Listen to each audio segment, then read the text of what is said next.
All right, guys, we're heading into the home stretch here. 3 pages left, less than 3 pages actually, like 2.5 pages left, and they're a very good 2.5 pages. I think it's a particularly interesting thing that happens here at the end, because they've been talking about speech making. They've been talking about using words to convince people, and now they're going to shift to a slightly different subject. Not really very different, but a little different. They've been talking about using words to manipulate and control people, or using words to seek after the truth. But now Socrates becomes interested in remember how he loves to subdivide things? He loves to take something and then subdivide it into sections and different areas. So we've been talking about words this whole time, the power of words. But now he's going to subdivide, because now he wants specifically to talk about a certain group of words, a certain kinds of words. He wants to talk about writing. Because we've been talking about public speeches, right? The kind that you give in front of an audience. But now Socrates says he wants to turn his attention to something different. He wants to think for a second about writing. Now, normally we think of writing, it's pretty easy, right? You can give a speech or you can write it down and you can read it. Socrates thinks they're actually quite different things. He thinks writing is really a separate category that needs to be talked about more on its own. Because Socrates loves words, but this is the tricky part. He prefers spoken words to written ones. He thinks the spoken word is better than the written word. He distrusts writing. So let's take a look at that. Let's see where we go. Wrap this up. Doing really good. Cannot believe we're going to finish this. It's fucking amazing. Socrates says, but even to fail at an honorable project is honorable. Meaning, try it, and if it try to do it, live your life the right way. Try to work for truth and not for other people's opinions. And even if you fail, at least you tried something good. True. Enough appears to have been said by us of true and false speaking, certainly. But there is something yet to be said of propriety and impropriety, that's correctness and incorrectness, of writing. So now they were talking about speaking, now they're going to talk about writing. Yes. Phaedrus is so fucking boring. He's not an interesting guy to talk to. Yes, certainly. Of course, Socrates. Yes, Socrates. You're very wise, Socrates. Oh, thank you, Socrates. Phaedrus kind of sucks. Okay. Everybody Socrates talks to sucks, because they're really just, you're supposed to listen to Socrates. So he says, do you know how you can speak or act about rhetoric in a manner which will be acceptable to God? He says, no, indeed, do you? And then Socrates tells a story. So now we've switched subjects into writing. We're going to talk about writing. So Socrates, we're back to mythology. Socrates we talked about this in class a lot, but Socrates likes to make up mythology shit as a way of thinking. So when he was thinking about love, he imagined that the soul grew wings when it was reminded of the heavenly things it saw before it was in a body on earth, and because it's growing the wings, because it's being reminded of the person that it loves of something in heaven and wants to grow the wings to fly back to heaven. He also had another mythology about a charioteer who has horses, and there's a good horse and a bad horse. And that you have to control the two horses in order to go in the right direction, and that people have to control their horses, with a good horse and a bad horse, and you have to kind of keep them doing the right thing.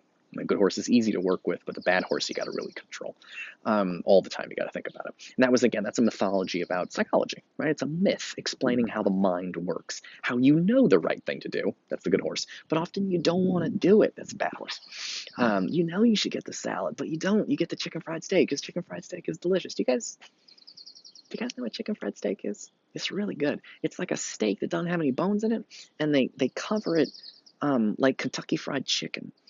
It's like covered in like like Kentucky Fried Chicken. It's like flaky fried stuff on top. So the chicken fried steak is a steak, but they cover it in like fried chicken skin, and then they put cream gravy on it. And sometimes there's ham and cream gravy, and it's fucking delicious. I grew up in the American South, and it's something people eat in Texas, but a lot of people in New York have never heard of it. It's like a very big deal in the South. So I got a little distracted there, but here's the point.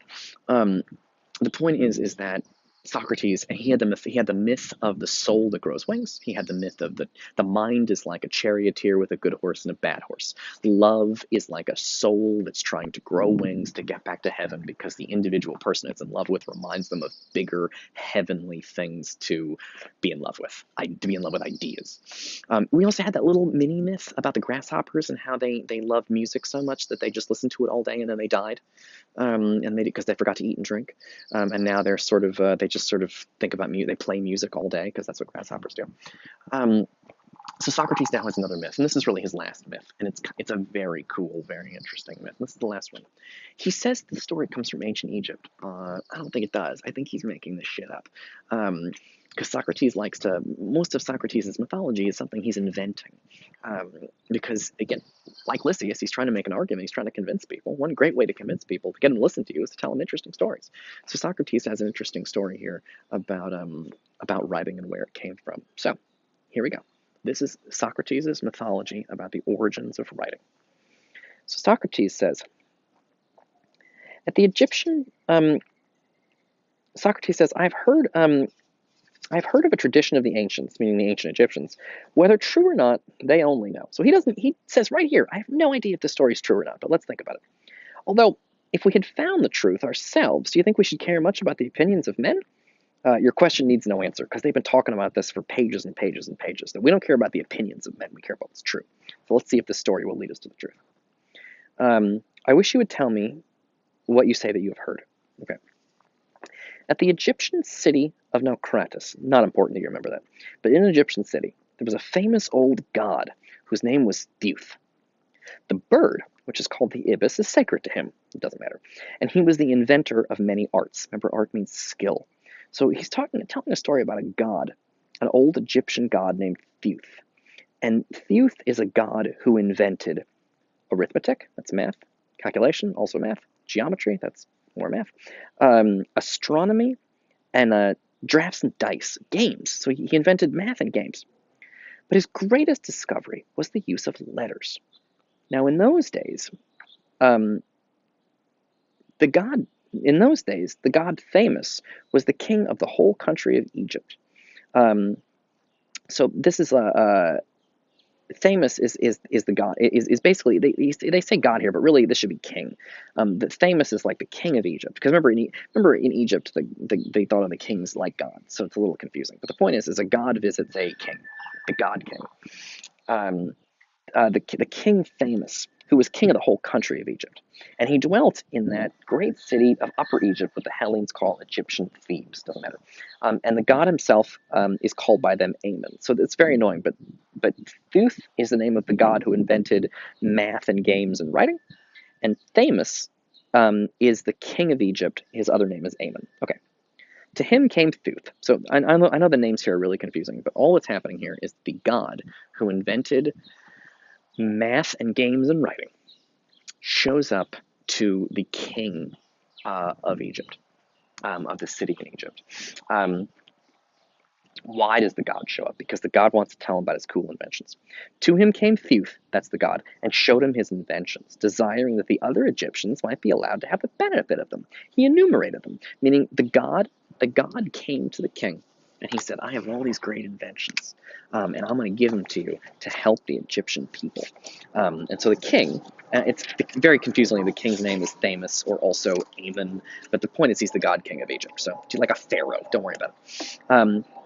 So the god lists off, inquired about their several uses and praised some of them and censured others as he approved or disapproved of them, right? So basically the god shows up to the king and lists off all these inventions and the things that if the king thinks the god's inventions are good, he says they're good. And if he thinks they're bad, he says they're bad. And they go through the list because the god is offering to the king inventions that will help the Egyptian people, and the king is deciding whether or not these are really good inventions or not. So I know the names are confusing, and there's a lot of nonsense in there, but it's pretty simple actually. The god of math and games and letters comes to a king in ancient Egypt and says, I got all these cool inventions for the Egyptian people, and I'm going to list them off for you, and you can tell me what you think about them. And he does. I praised some of them and censured others. It would take a long time to repeat all that Thamus said to Thuth in praise or blame of the various arts. So the king had a lot of shit to say to the god about, what's good and what's not. But the invention that the god came up with that Socrates is interested in is writing. This is a story about the invention of writing. It's made up, it's not true, but the idea that this god came to give writing to the Egyptian people, and is it a good or bad invention is the question. So we'll cover that in our next video.